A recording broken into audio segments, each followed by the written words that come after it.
আসসালামু আলাইকুম বন্ধুরা। ঈদের পরপরই একটা বিয়ের বরযাত্রী হিসেবে আজকে যাচ্ছি সুদূর সিলেট। তাই জন্য ভ্রমণে উঠে পড়লাম। এই দেখতে পাচ্ছেন বেলা সিলেটে গেছি আমরা। রাতের ভিডিও করতে পারিনি কারণ ঘুমানোর প্রয়োজন ছিল বলে। সবাই দেখুন কতটা ক্লান্ত আর খুব খারাপ পরিস্থিতি, চেহারার দুর্দশা।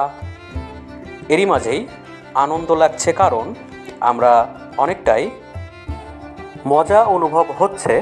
নতুন জায়গা বলে কথা। জায়গাটি জামালগঞ্জ, সুনামগঞ্জ, সিলেটের অন্তর্ভুক্ত।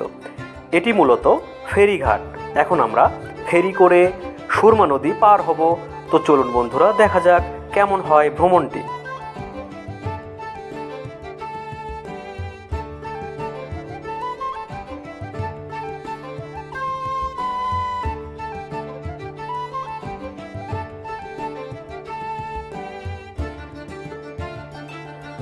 তো এখন ফেরিঘাটে পৌঁছে গেলাম। ধীরে ধীরে নিচে নামছি। সামনে রয়েছে ইঞ্জিন চালিত বড় নৌকা। প্রতিনিয়তই এপারের মানুষ ওপারে যায় আর ওপারের মানুষ এপারে আসে। এর জন্য তাদেরকে 5 টাকা করে টিকিট কাটতে হয়। আমরাও বন্ধুরা টিকিটের মাধ্যমে সবাই এখানে উঠলাম। আমরা প্রায় 48 জনের মতো ছিলাম। তো চারিদিকের পরিবেশটা খুব বেশি সুন্দর না, তবে নতুন এসেছি হিসেবে সব কিছুই সুন্দর লাগছে আর কি। তো দেখা যাক কত সময় লাগে আর কিভাবে তারা পার করে, এটাই আমরা দেখব। তো আমাদের লোকজন এখনও আসা শেষ হয়নি, তারপরে নৌকাটি ছেড়ে দিল। নদীর বুকে ভেসে চলেছি, অনেকটাই ভালো লাগছে। তবে আমরা কিছু বুঝতে পারছি না আসলে, যে যেমন লঞ্চ, জাহাজ এগুলো হলে বোঝা যায়। এটা খুব বেশি ঝাঁকি হয় না, কিচ্ছু বুঝতে পারছি না আসলে। মনে হচ্ছে শুধু একটু দাঁড়িয়ে আছে, এটা ভেসে যাচ্ছে। দেখুন বন্ধুরা, উপভোগ করুন আপনারা। চারিদিকে বড় বড় ফেরি বাঁধা রয়েছে। এগুলো মূলত পণ্য আনা নেওয়া হয়।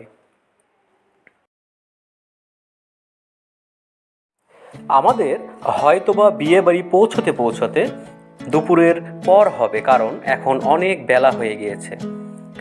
তো অনেক ক্ষুধাও পেয়েছে, সারা রাত কিছু খাওয়া হয়নি। তো আমরা নদীর এই পারে এসেই একটা ছোট্ট পার্ক দেখতে পেলাম, যেখানে লোকজন সময় কাটায়। তো তার পাশেই রয়েছে অটো স্ট্যান্ড। এখান থেকে আমরা, আমাদের অনেকগুলো অটো লাগবে, 8টা অটো ধরে আমরা চলে আসলাম বিয়ে বাড়ির কাছে। তো এখানে আসার পরেই দেখতে পেলাম সুন্দর একটি নদী। তার আঞ্চলিক নাম, সেই নামটি আমার স্মরণে নেই। কত সুন্দর পরিবেশ। এখন আমাদের বিয়ে বাড়ির লোকজন তারা হচ্ছে গোসল করবে। তো যেই বলা সেই কাজ। তো আমি তাদের এখানেই রয়েছি। এই যে দেখুন বিয়ের গেট, এবং এটা বাসার সামনেই নদীটা। কতটা সুন্দর পরিবেশ। ছবিতে যেমন দেখা যায় নদীর ওপার অনেকটাই সুন্দর, তেমনি আমি একটি ছবির মতো গ্রামে দাঁড়িয়ে রয়েছি।